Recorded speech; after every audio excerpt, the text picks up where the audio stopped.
Donnie and Dolly. The team is supported by ableauctions.ca. Closing your business? We can help. And King of Floors, your vinyl, laminate, and engineered flooring superstore.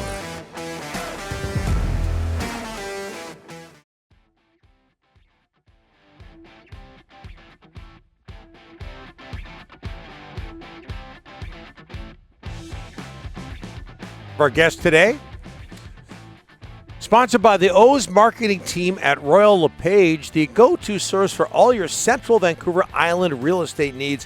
Find out more at wearerealestate.com. All right, we're joined now by Canucks reporter Jeff Paterson. He also will join us on Friday. As always, Jeff, how are you, sir?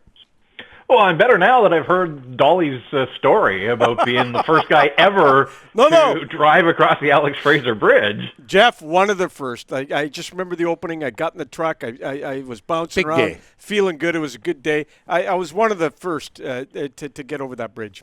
You know, it's funny, guys, because the stupid stuff that sticks with you all these years later. Oh, yeah. Like, one of the great victories of my life, I was going to Victoria. I was at the Tawasin Ferry Terminal, and they loaded the ferry, and you could tell that it was getting close to full, and I got to the front of the line, like the front, and the guy stops me, and then he gives me the look, and he's like, sorry.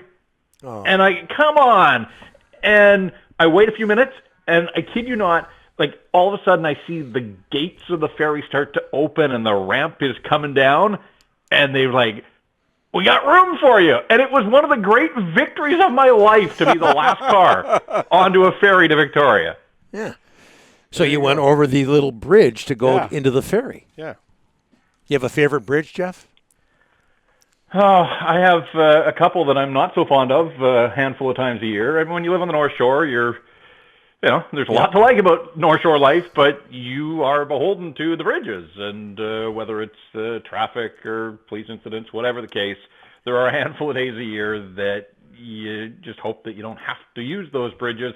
I am partial to the second arrows of the Iron Workers. Now I live in Lynn Valley, and so to go down to the rink or to go downtown, I generally go second arrows. But a life of using Lions Gate, and I agree with Ryan, it is spectacular on the scenic front. But a 3-lane bridge, I guess way back when, it seemed like a good idea. Not so much anymore. All right, hockey. What goes through your mind, Jeff, when you hear the possibility of the Canucks acquiring Sam Reinhart?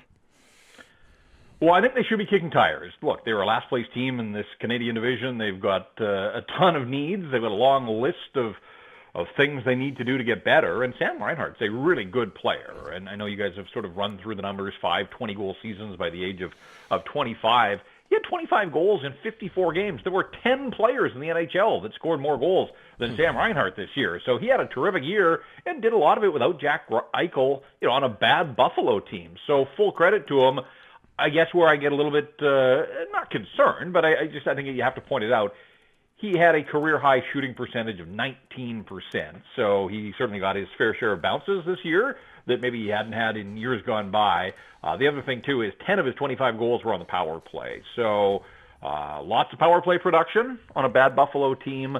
Would he be that dangerous on the power play given the personnel that the Canucks have right here, right now? I'm not so sure, but look, he's a good player, and I think for me, the issue is they had their Sam Reinhart, and his name was Tyler Toffoli, and they let him walk away. Like, they paid a hefty price to get him, and now it just kind of feels like they're chasing, that they're trying to make up for that mistake of letting Toffoli walk, because they had to give up a second and a fourth plus Tyler Madden. Now what are you paying? And I know you guys have touched on, that's the question. It's great to debate on talk radio, but what is the ultimate acquisition cost to get this player? And I think the only way they could make it happen, guys, is if Buffalo takes on some bad salary. Like the Canucks, they're not going to make the trade unless they know that they can get an extension done with Reinhart. That's going to cost a lot, probably in the neighborhood of $6 million a season for a bunch of years.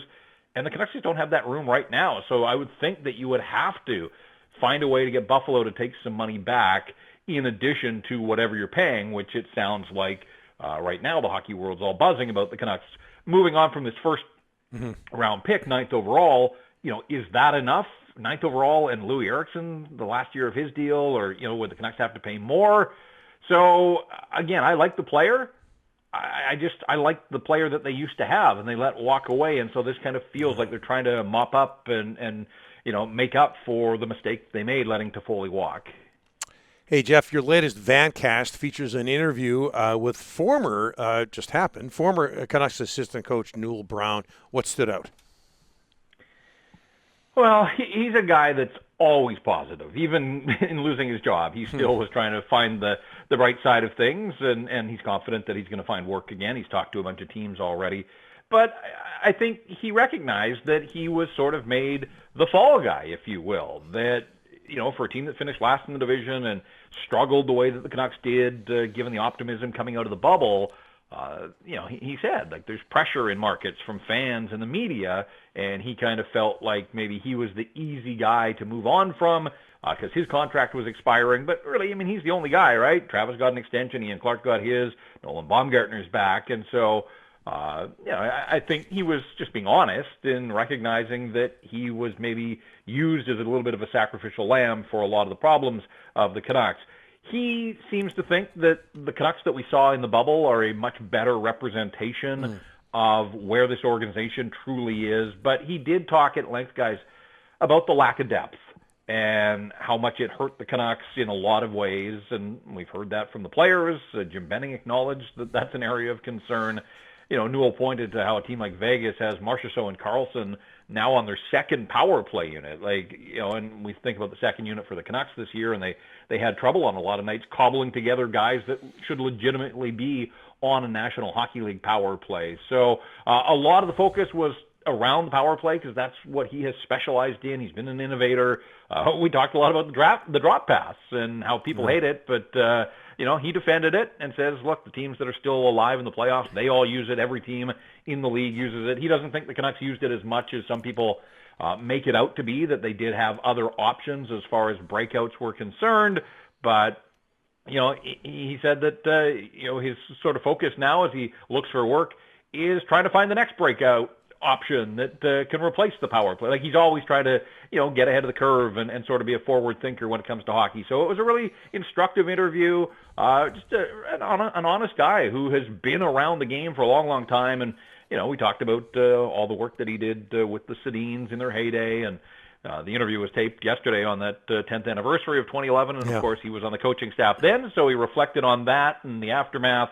And, he won a Stanley Cup with Anaheim. So he has got to the top of the hill, but he, all these years later, still a lot of frustration, obviously, about being as good as they were in 2011 and not being able to get that final victory. And Jeff, Travis Green is a massive fan of Neal Brown. Tons of respect there. That was a tough one for Travis, for sure. Jeff, J.P. Barry told us yesterday the Sedin twins most likely will be announced soon. Joining the management team. I see this as a positive. I see this as the management team getting more eyes and ears, as you talked about lack of depth. Well, get some more. They got one of the skimpiest front offices. Your thoughts on the Sedin twins? It looks like it's going to happen soon. Yeah, and I think it's good for them and good for the organization. I am still a little unclear about what the holdup has been here because it's such a busy off season that if these guys are coming in at a mid to high management level, like every day that goes by is an opportunity to learn on the job. And we talk about what the Canucks have in front of them this offseason, from Paterson and Hughes to preparation for expansion to the draft itself, free agencies, buyouts, on and on it goes, relocating the farm team to Abbotsford. Like, I would imagine that every day is a busy day in that Canuck front office, and so every day would be an opportunity to learn. So the sooner they get it done, the sooner they can get on the job and get after it, I think it'll be beneficial for both them and the hockey club. But, I am glad to hear that those close to the Sedin still think that it's going to happen, that it hasn't hit a snag of any kind or become derailed. I think that there's plenty of room in the Canuck front office for fresh voices and some outside thinkers. And, these guys, anything they put their mind to, we saw it during their playing career,